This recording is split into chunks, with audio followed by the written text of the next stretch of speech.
Hi everyone, Happy New Year.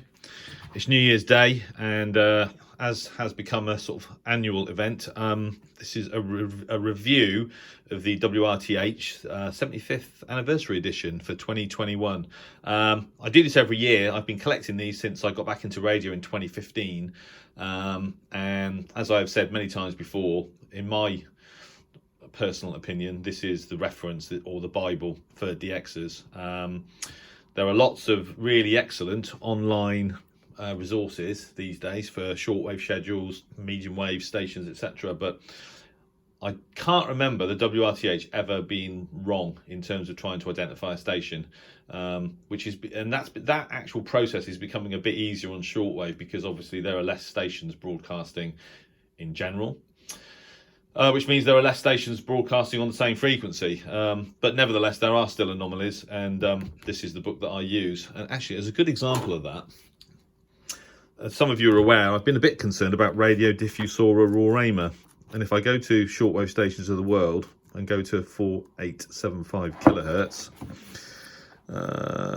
4875, Radio Roraima, Boa Vista, Brazil, just below Radio Clube de Para. So the reason this book's so accurate is because it relies on the contributions from local people, so effectively local knowledge.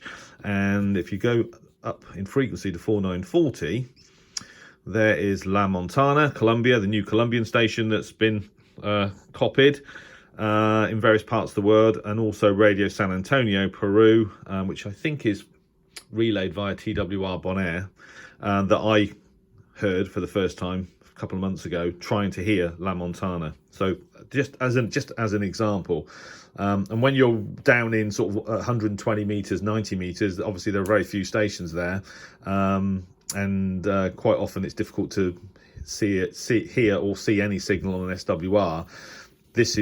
By using this book, you know what's there.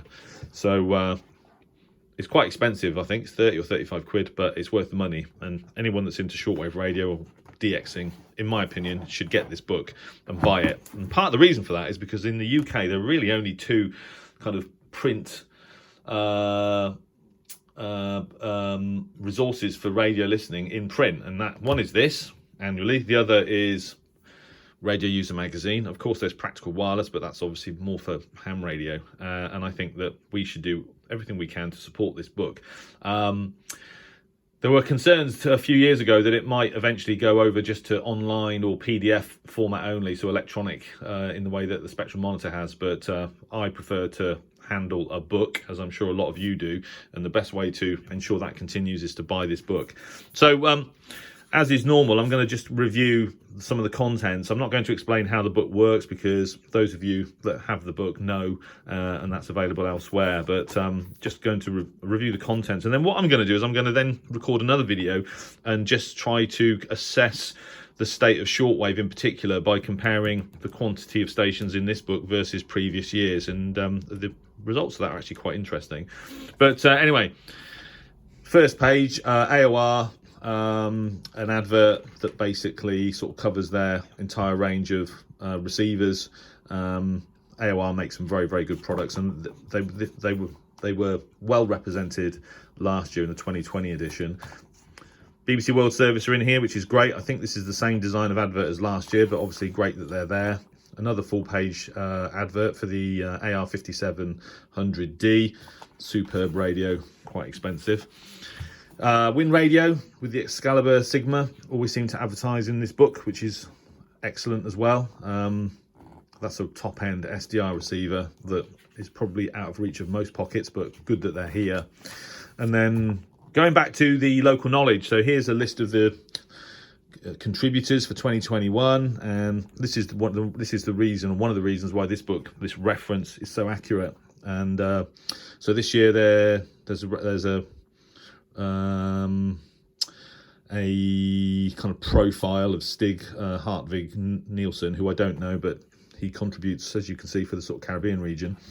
There's other contributors in here, a couple that I know, Rudolph Walter Grimm, Dan Goldfarb. There's probably one or two others that I've come across. I'm not mentioned in here, which is an absolute travesty. Hi. And then the first receiver or equipment review is the AR5700D, £4,595 in the UK, well out of most people's kind of price range, but a superb receiver with a myriad of various decode options. Not a radio that would particularly interest me, but no doubt a superb piece of kit. Then something that I do have familiarity with, the Mega Dipole MD300DX. This is the active dipole from Bonito, NTI. I took this receiver to this antenna to France actually, and you have to experiment with the sort of geometry of the radiators to offset local QRM. But if you do that and you get it right, this antenna can perform or can be more sensitive than a magnetic loop. It's quite expensive, £430, but if you live in a quiet environment, this antenna is is superb. I set one up in my back garden in my old QTH, and Dennis Walter of Bonito had access to it remotely via a Kiwi SDR. Great antenna. ICOM IC7610, I suppose the big brother or sister to the 7300 that I have. 5-star review for that radio, not surprised, £3,000. And then another Bonito product, the CCM C30. So this is the sort of common mode current sort of noise filter, which I evaluated at my old QTH and was effective. I got better results with Bonito's galvanic isolators, the GI300 and GI1000, but all of these devices work, and you know, I've known my noise floor to drop by sort of 10 dBs using these types of devices, so they're definitely worth looking at if you live in a sort of electrically noisy environment. SDR Play RSP-DX, another piece of equipment that I've got a lot of experience with. This is different to other SDR Play receivers in that it has this new high dynamic range mode for below 2 megahertz, which means it's super sensitive across the sort of long wave and medium wave bands down at those frequencies. I think that on medium wave, this receiver is as good as the ELAD FTM Duo, which is 4 times as expensive, 4 or 5 times as expensive. SDR Play makes some fantastic products, and I've been fortunate enough to test all of them. But for medium wave DX, the RSP DX with that HDR mode is simply superb, and I think that they've come to the same conclusion here. Definitely worth a look at. £190, you literally can't go wrong. Texan PL990. This is a review by Thomas, actually, Thomas Witherspoon of swellingpost.com. And it gets a good review. I'm not going to buy one because I don't think it offers a significant upgrade really from the PL880. I'm not sure it offers any upgrade at all. There are a couple of new features such as sort of Bluetooth and what else has it got? Bluetooth. I think it's got Bluetooth, yeah. Digital audio playback. I mean, these are things that I just wouldn't use, and it's nearly £200 in the UK. I'm sure it's a very good, if it's as good as the PL880, which I'm sure it is, then it's a fantastic radio, and the 880 is my kind of, is the radio of choice when I'm traveling. Not that that's ever looks like it's going to happen again, but if you've got an 880, my advice would be don't buy a 990, but if you don't, go for it. It's a great radio. The Valence FX Kiwi SDR, so I'm guessing that this is the same or similar to the Kiwi SDR that Bonito lent me to be able to access their antennas at my QTH remotely. Brilliant to use. Quite expensive, £250, but an excellent remote SDR receiver, piece of hardware. The usual receiver guide, which I won't go through. I had a look through it, and I don't necessarily agree with all of these ratings. And I've used a lot of these radios, but you can choose for yourself. And then yet another advert from Bonito for a kind of generic advert for their active broadband antennas, the Megaloop FX, which obviously I've got. I travel, that's my antenna of choice to travel with. Check out Bonito's stuff because the stuff they make is brilliant. And then an article on the development of HF broadcast transmitters by Golf 4 Oscar Yankee X-Ray, Dave Porter, which looks interesting. I haven't read it yet, but there you go. There's a picture of one of the transmitters at Wooferton. Another article, Radio in Bhutan, so how radio expanded in the land of the Thunder Dragon. I've copied Bhutan once or twice, not for a long time. I don't even know if they're still broadcasting on shortwave. They probably are, but another article that looks quite interesting. And then another article by Dr. Martin Hadlow explaining why portable radio was important during the Pacific War. And just look at this image here from 1943. Brilliant. Love that. Advertisements. So this is interesting. An advertisement from ICOM for the ICR 8600, which is a superb sort of ultra broadband receiver. In fact, a friend of mine's just bought one. I can't remember if I think he might have got it second hand.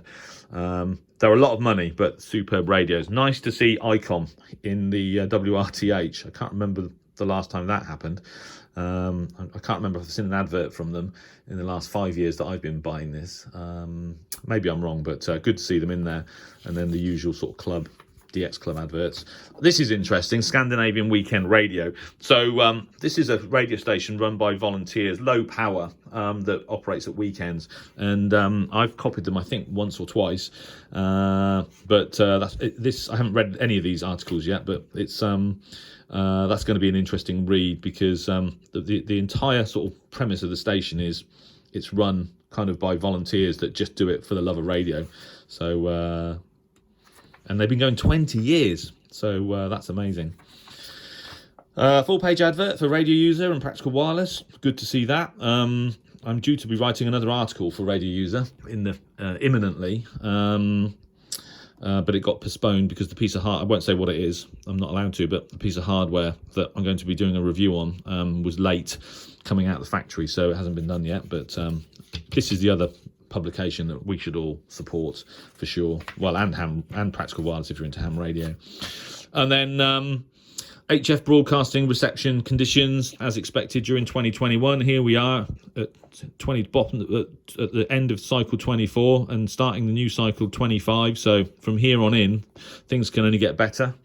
That's a phrase that applies to more than HF propagation for sure. And then the usual table of frequencies suitable from location to location. And this basically just tells you what band is the best to use at what time. At what time of day, local time, and UTC time. So if you're in Europe or North Africa, these are the bands that you want to use if you want to copy signals from these locations across the world. So always useful. The usual page on how to use the book. I haven't seen this before, I don't think. The Indian DX Club International DX Review. That's a new one. That I think the Australian Radio Club always advertise here. And then there's the Guide to UK TV and Radio, Radio Listeners Guide, which I've never read actually, but I hear that it's very good. Spectrum Monitor, another advertisement from Win Radio for the Excalibur Sigma. Thomas, swellingpost.com, probably the best website for the radio hobbyist on the internet, in my opinion. A couple of other sort of club adverts, and then you've got the usual various maps of the world with sort of transmitter sites, etc. And then world timetable. Oh, here you go, our British DX Club. So we're celebrating over 45 years of service to the DX community. I think I said on this video last year, I keep meaning to join this club, and I do keep meaning to do it, but I just never seem to get around to it. So I need to do that at some point. So there you go. This is the 2021 edition of the WRTH. The rest of it is basically as per usual. List of advertisers at the back, which is very, very similar to previous years. The number of advertisers, which is good news. And then obviously, here we go. Selected internet resources for DXers and radio listeners. I think last year I looked to see whether Oxford Shortwave Log had made it into the list. I haven't looked this year.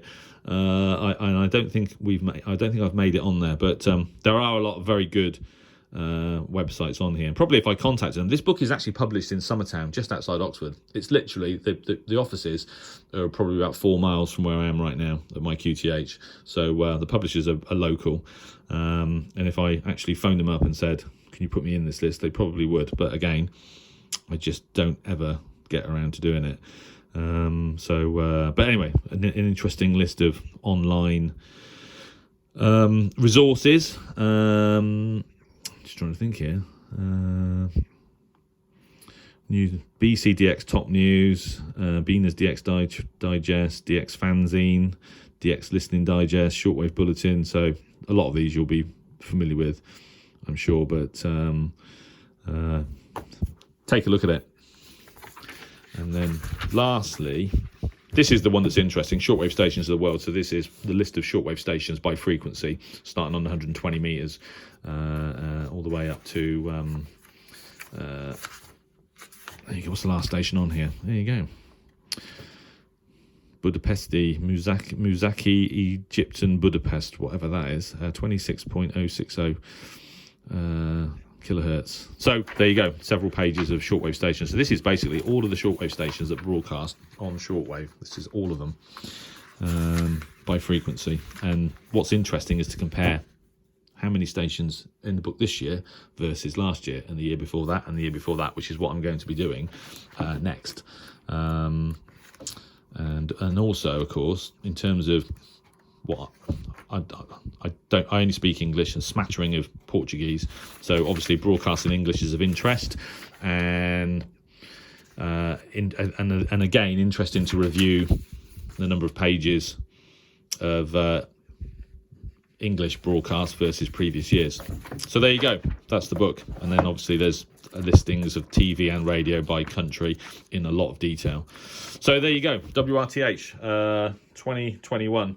A brilliant book, and as I said, we should all support it, because if we don't, eventually that'll be the end, and I don't want that to happen, and nor do you, I'm sure. So as usual, an interesting read, a superb reference.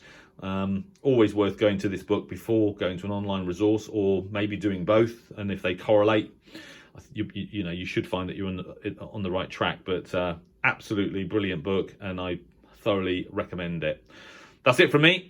Happy New Year. Let's hope for a much better year ahead in 2021, and no doubt I'll talk to some of you via the comments on the channel very soon. So thanks for watching, and 73.